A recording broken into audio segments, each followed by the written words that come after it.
Hindi ako nagsisisi doon sa kotse. Ang naging mali, yung customer service relation. Sir, i-report nyo na lang na self-accident. I'm old enough to be your grandfather. Don't teach me to lie. May isa nagsabi, bumili ka lang ng Seagull, gusto mo pang Rolls Royce sa service. I felt aping-api ako. Again, the car is good eh. The technology is good. It is the service that was bad. Yan pong nakikita nyo na may issue sa BYD ay ang award-winning Filipino inventor na si Sir Edgardo Gary Vasquez. Owner and CEO po siya ng Vasbuild. Siya po ang nag-design at nag-invent ng mga nakikita nyong prefabricated na mga pader sa gilid ng mga expressways. Yung mga tinatapakan at nilalakaran nyo sa baywalk. Pero mas nakilala po siya sa paggawa ng mga modular houses. Yan po ay pwedeng i-assemble, disassemble, lightweight at earthquake-proof po yan. Anyway guys, naimbitahan po kasi tayo ni Sir Gary doon po sa kanyang bahay sa Forbes Park para ma-interview po siya at magkaroon ng linaw regarding sa BYD Seagull niya na nabangga at hanggang ngayon po ay ginagawa sa BYD. Paano kayo na-convince na kumuha ng BYD? Alam mo, Mikmik, una sa lahat, ako ay isang inventor at I belong to the community of science. And the electric vehicle is one of the new technology coming out to help people live a better life or an easier life. Nire-review ko yung mga electric vehicle and BYD is one of them that is leading in the technology. Next to Tesla, 25 years ago, inimbitan na ako ng BYD sa BYD City sa China. They showed me, ang pinakita sa akin nila is the housing. Including the housing, they also showed me the other products that they do, which is batteries. Doon sila nagsimula sa battery. Tapos tinuro nila ako sa kanilang city. Hindi community, city. So napunta na kayo doon mismo sa ano nila? Oo. Tapos pinakita nila sa akin yung kotse. Papasukin nila yung kotse. After my visit, they came here to the Philippines. Ako ino-offera nila mag-distribute ng BYD rito. Okay. Pero sa laki nung kapital na kailangan mo, sabi ko, hindi ko kaya yan. So, naitur po kayo doon, pati sa yung paggawa nung sa factory mismo. Oo, yung mga off-grid na bahay nila, mga baterya. So I know it's fun. Yung magandang system nila. That's before na magkaroon ng BYD dito? Yes, tama way before. That's about 25 years ago. So, nung nandito na sa Pilipinas, kumuha kayo ng BYD Seagull. That was last November, year? 2024. After po nun, dahil nagandahan kayo sa performance. After several months, number one, hindi ko na nakita yung gasolinahan. Oo. So, malaking tipid. Tapos ako kasi, bahay ko, naka-solar din ako. Ito po ba? Naka-solar to? Okay. So, ngayon, we're off-grid already now. Okay. So, ano talaga kayo sa renewable? Yeah. Ang maganda niyan, kasi yung iba sasabihin nila, oo nga, kukuha ka ng EV, yung kuryente naman na gagamitin mo, nanggaling naman sa coal power plant. So sa inyo, very beneficial talaga kasi yung kuryente nyo, nanggagaling sa solar. Yes. Hindi pa kayo nag-change oil. Walang change oil, nothing. Walang mga At alam mo, yung kagandahan nga nito, kasi it's direct driven, very responsive yung kotse. Hindi katulad nung ICE, yung internal combustion engine, kailangan mainit para mag-respond siya. Ito, pag on mo, apakan mo yung gasolina, lilipad na yung kotse. Hindi aandar, lilipad na. Lilipad na. Sa lakas ng torque. Sa lakas. So talagang napabilib kayo. No? Ay, tuwa ako. Ang binili ko, entry level, Entry level. Halaga, hindi man wala mang 1 milyon Ba't yun po nga pala ang binili nyo muna? Kung parang testing the waters muna. I was testing the water. I wanted to see ano ba talagang okay ito, di ba? Sa ganda, sa liit niya, sa ganda niya, sa responsive niya, tsaka sa tipid. Kahit sa parking, pag walang parking, ibulsa mo na lang, pwede. That's a joke. Pero happy ako sa kanya. After mga several months, yung anak ko, naghahatid sa anak niya, sa eskwela. In short, mas marami siyang takbo kaysa sa akin. Sabi ko, bilang kita ng isa. So, bumili pa ako ng isa. Na mas mataas na version doon sa Seagull. Ang kinuha niya, full EV rin, which is Atto 3. Ang Atto 3 runs about 420. Napakalayo rin. Kilometers. Halos balikan na ng Baguio yun. Oo. Ang tinatanong nila, paano niya sa traffic? Di syempre, under yung aircon. baka doon lang sa traffic, maubos na yung charge niyan. Alam mo, on a full charge nung BYD ko, kunyari, brown out, walang kuryente. Doon ka sa kotse matulog, 2 araw, walang patayan. 2 araw na walang patayan. Walang Dire-diretso. patayan, naka-on yung aircon, meron kang music. 2 araw, doon ka sa loob. So ngayon, sir, yun yung gusto kong ma-establish na kasi after nung video, pinalabas natin nung una, akala tuloy nung mga tao, nagsisisi kayo sa pagkakabili ng kotse, yung kotse mismo ay hindi maganda performance. Hindi ako nagsisisi doon sa kotse. Oo. Number 1, inventor ako eh. Oo. Alam ko. Oo. Okay? Number 2, wala namang imbensyon na perfect eh. Ang imbensyon, pag lumabas yan, nag-i-innovate ka. So, ini-improve mo nang ini-improve. Ang naging mali, yung customer service relation. Okay. Doon nagkamali. Doon nagkaloko-loko. Tsaka yung programming ng how they buy their parts. No? Ako, businessman din ako. So, naiintindihan ko. Doon sila nagkamali. Alam mo, Mikmik, sa tuwa ko dyan sa coaching yan, siguro kung ako mag-a-apply ahente sa kanila, ako ang pinakamaraming mabebenta. Oo. Ang dami ko nung naibenta sa mga kaibigan ko. Na-convince na. Na-convince ko na. Ang dami. No? Yung mga natatakot, hindi ka ako mag-hybrid kayo. Hybrid kasi may gasolina, meron siya electric. Naglalaro doon. Pero kayo hindi na kayo dumaan sa hybrid, ano? EV kagad. No. Sa akin, it's either I have the electric engine, electric motor, or I will go full ICE only. Actually, sinasabi ko sa mga tao sa opisina, oy, kung may pupuntahan kayo, ito ang gamitin nyo para wala tayong binibiling gasolina. Walang pollution. Tsaka tahimik.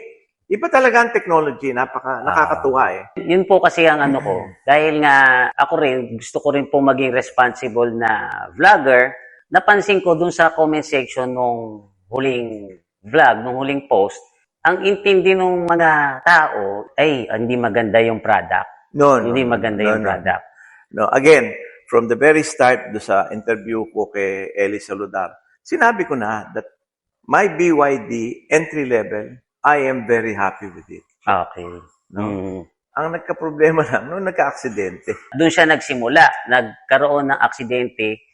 Nangyari po yan sa may San Pedro, Laguna. Binangga ako sa likod. Nakahinto kami kasi traffic. Yung sa likod ko pala, inantok, nakatulog. Sinalpo kami sa likod. Ang lakas. Direct hit, kumbaga. Oo. Sentro yung kotse ko. Ayun, sabi ko, hindi pala, insured naman eh. So, nung na-aksidente, doon nag-umpisa ang agony in the garden. Yun lang. So, yun pa isa nga, ano yung ko rin, lilinawin ko na hindi po siya BYD as a whole yung naging problema nyo, kundi sa isang dealership lang. Oh, yes. Yung BYD BGC. Ang daming, naging complex eh. Nung pumunta kami sa BGC para i-report, para mapa-repair, hindi na bibigay yung work order ng insurance. Hindi maibigay ang magbibigay ng order to repair is the insurance company. Hindi BYD. So, nagtataka ako, sabi ko, nakakaisang buwan na, bakit hindi nyo binibigay yung working process? Kunin mo lahat ng dokumento. So, hiningi ko yung OR. Kasi you cannot bring out the car without the insurance being paid for. So, nabili ko yun ng November, 2024. Binayaran namin insurance same year. Kasi hindi nyo naman mailalabas ng... hindi mo mailalabas hindi siya naka-insured. Insured. So, okay na, di ba? Larga ka na. Alam nyo na, sa isip nyo, naka-insured na ako. Naka-insured na ako. Comprehensive. So, nung nireport namin, I was expecting na ma-process ka agad. Dahil syempre, naka-insured kayo, natural lang na magamit nyo yung insurance. Ang nagtataka ako, isang buwan na, bakit hindi pa lumalabas yung work order? Sabi ko, bakit may problema ba? Tapos lumabas yung work order. Ang work order para doon sa Ato 3. Kako wala namang aksidente yung Ato 3. Ang na-aksidente itong Seagull. Hindi nila sinabi muna sa inyo na, sir, gagamitin natin itong insurance ng kabila. Hindi. Isa pa ganito. Sir, i-report nyo na lang na self-accident. Sabi ko, iho, kako. I'm old enough to be your grandfather. I'm 75. Don't teach me to lie. Ayoko yan. Tsaka it's not my habit to tell lies. Kakabigay mo na nga sa akin yung mga resibo lahat. May makita-kita ko, binayaran lang ng October 28, 2005. So, almost 1 year na yung nakalipas. Tsaka pa lang nila na insured talaga. Yes. Pero sabi ko, no wonder you could not produce it. And no wonder you wanted me to tell a lie. Tapos yung work order yung nilabas na una is Ato 3. Hindi ato tayo may aksidente eh. Siga lang may aksidente. Tsaka sir, kung sakaling baka kung pumayag kagad kayo ng gano'n, baka doon pa nga lalo magka-problema yun. Ayun, hindi, tsaka hindi ko gagawin yun. Oo. Ayokong nagsisinungaling ka sa akin. Lalo na, ayoko magsinungaling. Tapos pinasok namin, wala daw pyesa. Sabi ko, kung wala kayong pyesa, hindi ko kasalanan wala kayong pyesa. Kasalanan nyo yan. Naintindihan ko dahil negosyante rin ako. Para mag-inventaryo ka na napakaraming pyesa, malaking perang natutulog yun. Lugi ka ron. So sabi ko, pwede bang bigyan nyo muna ako ng service vehicle habang hinintay nyo yung pyesa? Kasi hindi nyo naman fault eh. Hindi ko fault yung wala kang pyesa Hindi nyo. hindi ako binibigyan. Tapos so doon ako naglagay sa social network na na-aksidente ako, ganito. Medyo sumama pa ang loob ako. Merong isang vlogger na nagsabi, bumili ka lang ng entry level na Seagull, gusto mo pa Rolls Royce ang service sa'yo. Sabi ko, hindi ko na pinatulan. Pero sa loob ko, iho, hindi ko ba binambayad dyan nakaw na pera. Pinaghirapan ko yan. And I expect na bigyan nyo ng tamang serbisyo. So anyway, the car is working. Pinang-ikot-ikot ko muna habang waiting for the parts. Hanggang sa sinabi, sir, andito na yung pyesa. O edi nung papasok namin, sabi ng BGC, mas mabilis ho ang service doon sa Makati, yung Solar Group. So dinala ko doon. Inaksyon na naman nila kaagad. Pero tumagal din, no? Mga about 1 month ang repair. Kasi inunat yung likod eh. Yung pinaka-brace niya para Sa lakas ng impact, pumasok yung likod pumasok yung likod. So, nung after a month, okay na raw. So, sabi ko, ay, naku, finally. That's 3 months. Sabi ko, sige, pukunin ko na yung kotse. Sabi nung Makati BYD, sir, hindi po nababayaran ng insurance. ay, yun Ako, lang. tayo muna, kako. Trabaho ko ba ba yun? Kayo dapat mangolekta. Bakit akong, kanya ako kumuha ng insurance eh. In short, sabi next week pa ho raw. Ha? Hindi mo ba pwede i-release na sa akin yan? Anyway. Ay, ibig sabihin hindi i-release niyo yung kotse. Hindi bayad eh. Sabi ko, hindi nyo pa pwede i-release sa akin yan. Anyway, talagang babayaran yan. Hindi niyo ulit fault yun. Alam mo, meron pang isang nangyari dyan. Hindi rin nila nire-report na na-aksidente yung kotse. Nalaman lang nila dahil kami ang pumunta doon sa insurance agency. Kaya walang babayaran. Kasi nga, hindi naka-report. Tsaka walang work order. Talaga hindi gagawin dahil wala eh. Hindi bayad, hindi reported. Sabi sa amin, next week para re-release. Sabi ko ako nang kakausap sa inyo. Sinabi ko na, mukhang may problema kayo. Ako, ba't hindi niyo bayaran to? Mayroon ng work order, galing sa inyo rin yan eh. Natural yan. Pag sinabi nung kasa, pwede na, mabayaran niyo. Bakit tayo niyo bayaran? Alam mo, I have to tell you something. There's something wrong going on. So, nung ninarrate ko, sabi niya, sir, kunin niyo na ngayon. Yung bayad, ngayon na. Biglang naging immediate. Ito talagang ako, may kapilyuhan dito. Anyway, hindi ko na problema yun. Kinuha ko na yung kotse, happy na ako. Sabi ko, ito na naman. Tuloy na naman ang ligaya. Abay, nung paglabas ko sa kotse, hindi pa ako maabot sa bahay. Nang lumabas yung ilaw, battery, ganyan. Power ng battery, bumabagsak na mabilis. Hanggang umabot ako dito sa bahay, 0 lahat. Hindi naman ganito dapat eh. Hindi ganun kalakas kumain ng baterya ito. So, tinawag ko doon sa nag-repair. Sir, balik niyo dito. So, babalik namin. Naku, Diyos ko, pagdating doon sa lumabas, ang daming warning, Battery, imbalance, ganyan. Pull over, bring it to the nearest BYD repair shop. Traffic, hindi mo maitabi. Tapos hanggang totally packed. Namatay yung power. Sa gitna ng kalsada yan. Yes. Busina ng busina. Hindi naman kami makababa dahil pag nawala pa lang baterya nun, maglalak lahat. Kasi hindi kayo makalabas. Hanggang sa tumawag kami, pumunta ang BYD, tinignan nila, pinatoto. Ako pa pinagbayad ng towing. Ay, hindi free and towing. So, sir, curious lang ako. Hindi kayo makalabas, kaya lang kayo nakalabas nung dumating ang BYD. Hindi. Tama po alam ba? Mo, natataranta ka, binubusinahan ka, sinisigawan ko ng mga tao. Inop namin, tapos inon namin, umandar na naman. Okay. So, naitabi namin. Doon na itabi nyo. Pero kung traffic, mamamatay na naman siya. Ayaw na naman. So, kailangan patay bukas. Okay. Talagang, sinisigawan kami. Pero mo all of that tension, nung binalik namin, sinabi ng dealer, may diferensya yung baterya. Boss, now I will demand for a service vehicle. Paano yan eh? Fault na nung kotse yan eh. Sabi ko, doon sa nagre-repair na Makati, bigyan niyo ako. Sabi nila, sir, hindi ko kami dapat magbigay. Ang dapat magbigay sa inyo yung dealer na kinuna nyo. O sabi ko, kayo na mag-usap. Ako naman, prinsipyo lang pinag-uusapan natin. Meron naman ako isang ayos na vehicle na nagagamit. Pero sabi ko, it's your obligation to give me a service vehicle. Hindi daw. E di sabi ko, sige, di kung ayaw nyo akong pansinin, o di gagawa na lang ang paraan. Nung naikwento ko kay Eli Saludar, sabi niya, hindi pwede yan. Oo nga. Doon na nag-umpisa yung vlogging. Alam mo, kasi ang problema, pag malaki na ang organisasyon mo, hindi alam ng boss taas eh. Hindi alam na yung tinatrabaho mo nasa baba. I'm speaking that way because I know. May kumpanya rin ako eh. So nagpipilit ako. Gusto ko makakausap ang isang responsible officer ng BYD BGC. Hindi ako, sabi niya, meron ko kami promo. Next week na lang. Next week tatawagan ko, sir, ganito. Sabi ko, talagang mukhang ayaw niyo akong kausapin Parang delaying tactics. Ayun na, kanya nung nakwento ko, blinag na ni Kaeli. Di ba? That's when everything started to explode. No? So, nung na-vlog naman ni Kaeli, naku, lahat ng mga na-refer kong bumili ng BYD, tumatawag sa akin, nagagalit. Sabi, ba't ganyan, Gary? Pinabili mo pala kami coaching ganito. Palpak pala ito.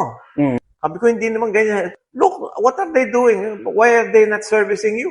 Sabi ko, baka ito lang dealer na ito. Pero alam mo, ako, happy ako sa BYD Makati Solar Group. From the time I brought it there, daily tinatawagan ako ng Mr. Magalona, yung repair department, service department ng BYD Makati. Binibigay niya akong detailed kung ano nangyayari sa kotse, paano ina-action na nila. Napakahusay ng mga tao sa BYD Makati, which I never got with BYD BGC. No? Cannot be reached.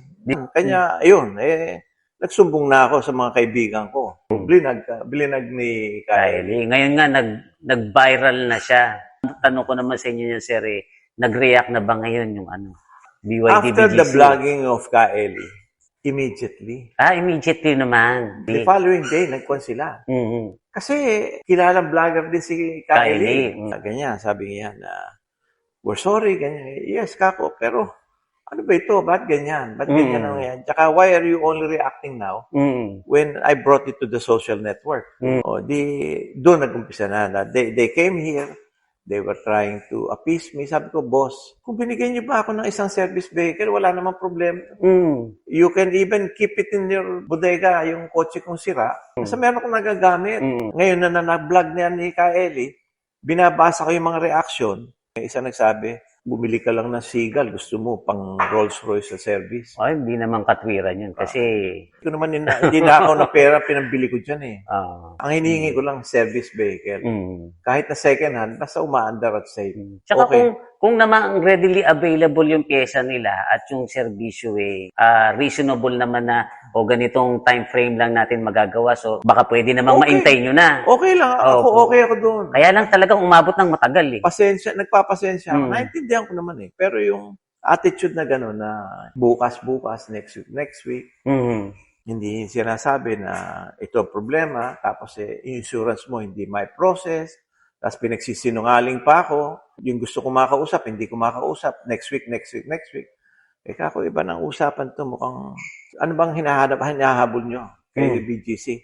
Magbenta lang, pero yung serbisyo sa kliyente, hindi na bale. Hindi tama yun. But anyway, nung lumabas siya, takbuhan sila rito. Pumunta sila dito? Sila rito. Pati Mobility, which is the pinaka-mother, came here. Nag-usap kami. Okay. Sabi ko, to see is to believe. Don't give me promises. Ano po ba mga promise nila? Well, they'll attend to it as soon as possible. They'll give me a service vehicle. But dapat nang mangyari pa ito. On the first place, dapat nung una pa lang, binigay nyo na. Hindi nagkaganito ito. Ngayon, lumabas pa sa social network. Sigurado ko, apektado ang sales nyo. Sabi niyo, dami nga akong tumatawag no? So sabi ko, hindi ko gusto rin yan. Hindi ko siyanto rin ako I felt aping-api ako. Senior na ako, you don't do that to your grandfather. Tama. I also told BYD BGC, we have to settle this the soonest.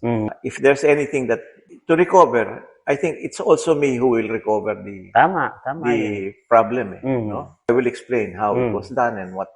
Mm. So let's see. Sabi nila, attendan nila. Pero after 2 days, dumating na yung service vehicle. Diniliver nila dito? Diniliver nila. Okay. Yung service vehicle po ba na yan, nanggaling sa Makati o nanggaling sa BGC? Yung unang nagpadala rito is Makati, hindi BGC. Nauna pa Makati. Oo, sabi ko, paano hindi mo sasabihin na mahusay yung solar group? Hindi naman sila ang binilang ko eh. Anong unit po yung pinadala sa inyo? Nagpadala sila ng Seagull din.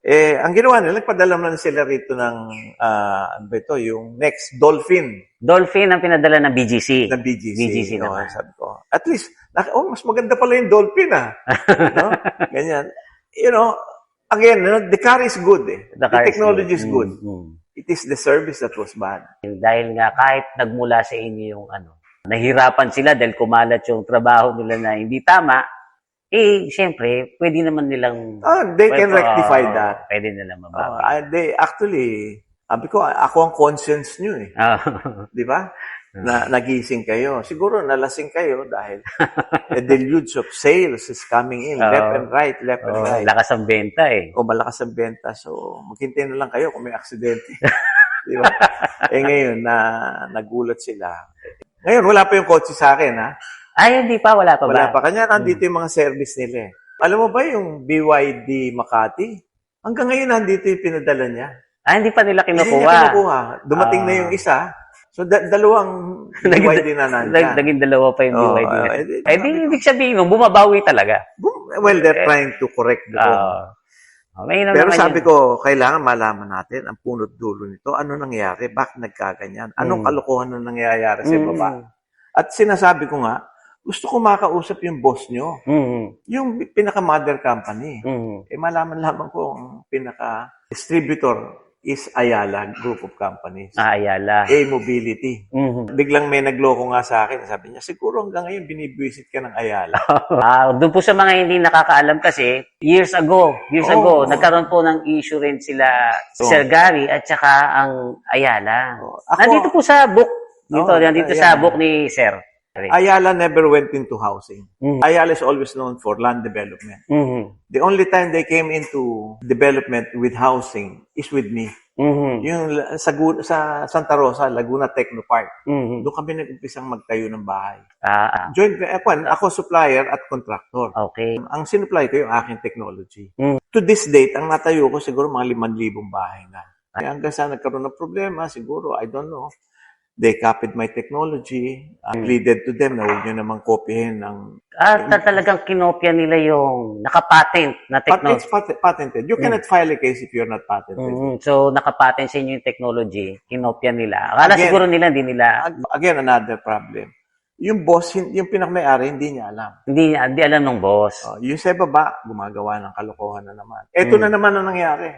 Yung boss hindi alam, ito na naman yung mga tao sa baba gumagawa ng kalokohan. Okay. That's why I'm demanding, I want to talk to Fernando and Augusto para alam nyo what's happening. No? Because alam mo, wala kayong kinalalaman. Pero at the end of the day, kayo pa rin ang inaaway ng mga tao eh. Dahil iniisip nila, command responsibility yan. Siguro we have to correct this wrong. Malamang hindi alam ni mga Sobel na may ganong kalokohan eh. Kanya ngayon sabi ko, I think we have to put a closure to this. I want to talk to Fernando and Augusto. You don't know, you're getting to look like a devil here, you know? Because of the doing of your people downstairs. Medyo kailangan makorek ito. Kung ang tatanungin nyo, sir, mas mainam pa niyan kuhanin nila kayong consultant. I'll be willing to be their kasi consultant. Pag yung mga ganyang bagay, it takes one na may alam. Alam mo, pag ikaw dumating na sa edad na ito, experience is something that you cannot learn in one day. Katulad ng sinasabi ko, hindi mo alam, may mga ginagawa kalokohan pala yung mga tao mo. Dininegosyo na ng gusto yun. Di ba? Tsaka wala naman taong mag-isa na alam niya lahat ito. It takes two to tango para maging maayos. So ako, I'm willing to be a consultant kung kukunin nila. Why not? Diba? Maganda idea yun kasi kaysa maulit pa yung mga ganyan.